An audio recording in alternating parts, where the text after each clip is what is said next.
Merhabalar kıymetli izleyicilerim ve takipçilerim. Binur'un Mutfağı kanalıma ve mutfağıma hoş geldiniz. Bugün sizler için yapımı oldukça kolay, çok da lezzetli, çıtır çıtır, şerbetini tam çeken hazır baklavalık yufkadan yapmış olduğum cevizli baklava tarifim var. Tarifime başlamadan önce kimin nereden izlediğini bana yorumlardan yazarsanız, değerli takipçilerimin nereden izlediğini öğrenmiş olurum.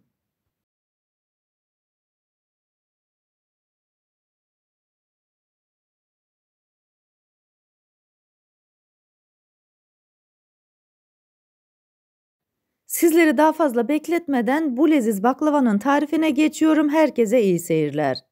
İlk olarak baklavanın arasına sürmek için tereyağımızı eritiyoruz. Bunun için 100 gram tereyağını tavaya aldım. Fazla yakmadan sadece eritiyoruz. Diğer taraftan da şerbetini hazırlıyoruz. Bunun için 2 su bardağı şekeri tencereye aldım. 2,5 su bardağı suyu koyuyorum.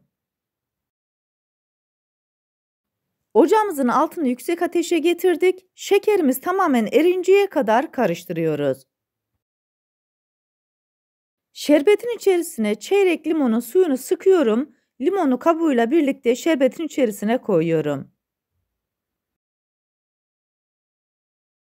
Bu arada tarifimi buraya kadar izleyip beğendiyseniz ve hala kanalıma abone değilseniz, abone olup beğeni ve yorumlarınızla beni desteklerseniz çok sevinirim. Şerbetimiz kaynamaya başladı. Altını kısık ateşe getiriyoruz.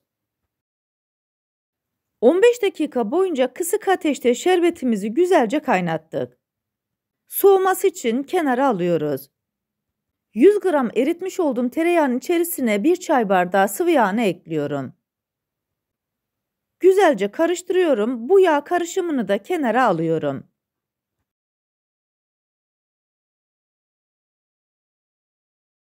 Tarifimde 20 adet baklavalık yufka kullandım. Baklavalık yufkayı alıyorum ve açıyorum.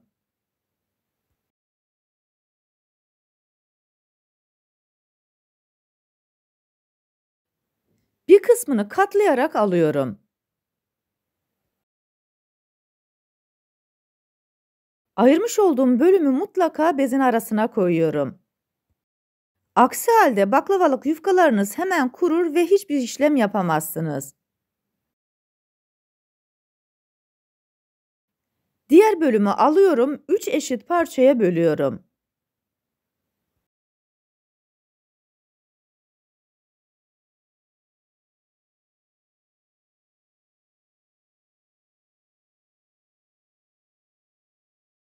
İki parçayı tekrar bezin altına koyuyorum. Bir tane parçayı alıyorum.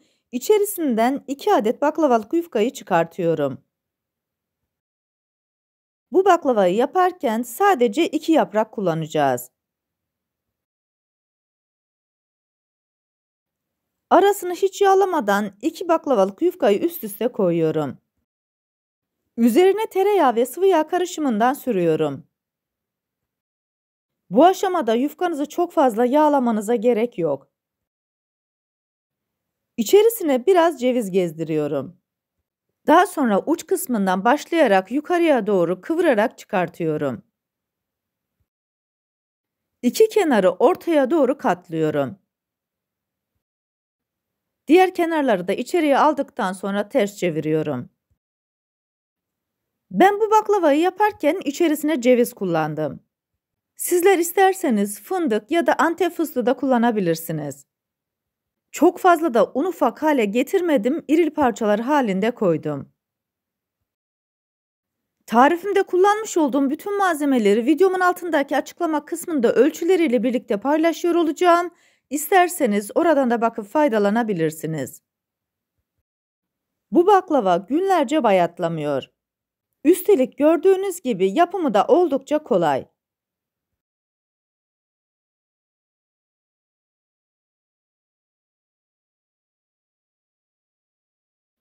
Sizlere bir kez daha göstermek istiyorum.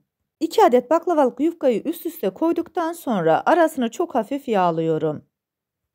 Orta kısmına gelecek şekilde cevizden koyuyorum. Daha sonra uç kısmından başlayarak diğer uca doğru büzdürerek getiriyorum. Her iki tarafı da içeriye doğru kapattıktan sonra baklava yufkasını kapatıyorum. Daha sonra fırın tepsisinin içerisine koyuyorum. Kalan yağın hepsini bolca baklavaların üzerine döküyorum. Bu aşamada elinizi korkak alıştırmayın. Kullanmış olduğum ölçüler tam ölçüdür. Sizler de buna uyarsanız gerçekten çok lezzetli baklavanız olur. Baklavaları yağlarken fırınımızı da 180 derece alt üst ayara açtık. Hazırladıktan sonra baklavaları sıcak fırına koyacağız.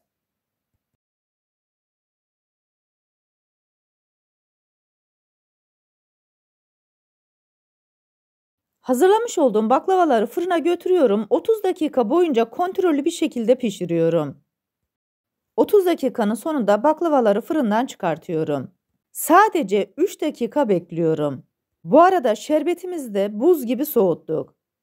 Baklavalar sıcak, şerbetimiz buz gibi soğuk olması gerekiyor. Böylelikle daha çıtır baklavalarımız olacak. Bu arada tarifimi buraya kadar izleyip beğendiyseniz, sosyal medya hesaplarınızdan arkadaşlarınızla paylaşarak bana destek olursanız çok sevinirim.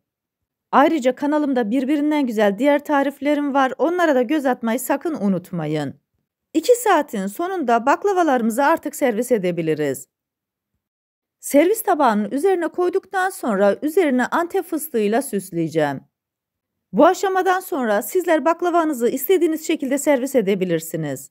İsterseniz ceviz, isterseniz fındıkla süsleyebilirsiniz, dondurmayla da servis edebilirsiniz.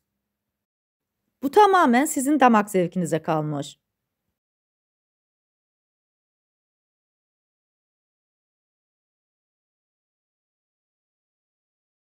Sizlere bir de bu güzel baklavanın iç dokusunu göstermek istiyorum.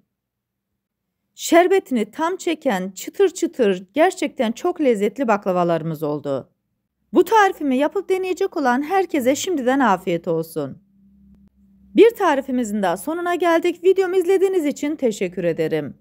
Bana destek olmak için tarifimi beğendiyseniz beğenmeyi, abone değilseniz abone olmayı, yeni tariflerimi izlemek için bildirim zilini açmayı, tariflerimi sevdiklerinizle paylaşmayı unutmayın. Her şeyin gönlünüzce olması dileğiyle hoşça kalın, afiyetle kalın, Allah'a emanet olun.